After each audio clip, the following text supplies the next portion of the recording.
Hello दोस्तों, नमस्कार। स्वागत है आपका फिर से नई वीडियो में। दोस्तों आज की वीडियो में हम देखने वाले हैं कायण खंड काव्य के षष्ठ सर्ग का सारांश कथा वस्तु संक्षेप में लिखिए। तो चलिए दोस्तों देख लेते हैं। यह प्रश्न परीक्षा की दृष्टि से काफी ज्यादा इंपॉर्टेंट है।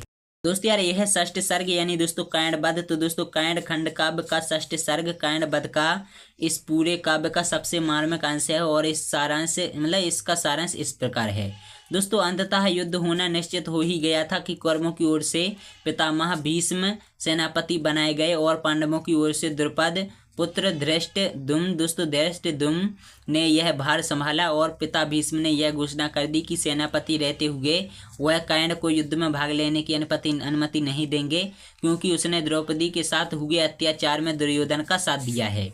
दोस्तों कुरु सेना में अनेक बलवीर और बलिदानी, किंतु कायण ही अधरती है और एक नीच अभिमानी।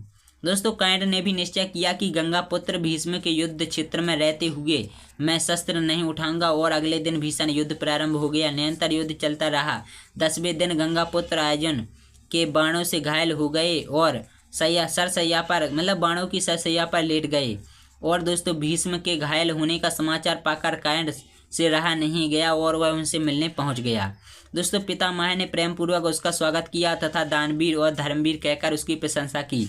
उन्होंने इस बात पर भी खेद प्रकट किया कि तुम कौन्तेय हो जानते हुए भी मैंने सूत पुत्र कहकर तुम्हारा तिरस्कार और अपमान ही किया है और इसका मुझे बहुत दुख है। आज बेटा कहकर तुम्हें भी तुम्हें जी भरकर निहारना चाहता हूँ। मेरा उद्देश्य बस इतना ही था कि तुम दुर्योधन का साथ छोड़ दो और भाई भाई एक दूसरे के विरुद्ध खड़े ना हो। आज मैं देख रहा हूँ कि एक महाविनाश होने वाला है। तुम दुर्योधन का साथ छोड़कर अपने भाइयों से जा मिलो, इसी में सभी का कल्याण है। यह सुनकर कायण से रहा न गया और उसने कहा कि पितामह मैं जानता हूँ कि पांडव मेरे भाई हैं, परंतु मैं अपने प्राण से बंधा हुआ हूँ, अतः दुर्योधन का साथ नहीं छोड़ सकता। मैं भी जानता हूँ कि अर्जुन के साथ गोविंद है, अतः अर्जुन को हरा पाना असंभव ही है, परंतु मैं फिर भी अपने साहस का त्याग नहीं करूंगा और अर्जुन को मारने का अपना प्रण पूरा करने का प्रयास करूंगा। पितामह ने कायण के साहस की प्रशंसा करते हुए उसके मार्ग पर आगे बढ़ने का आशीर्वाद दिया। भीष्म के बाद द्रोणाचार्य सेनापति बने।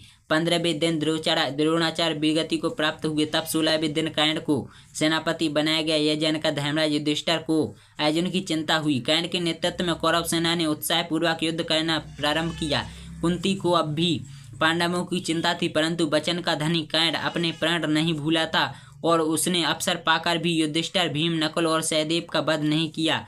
उधर भीम के पुत्र घटोत्कच ने कौरव सेना में हाहाकार मचा रखा था।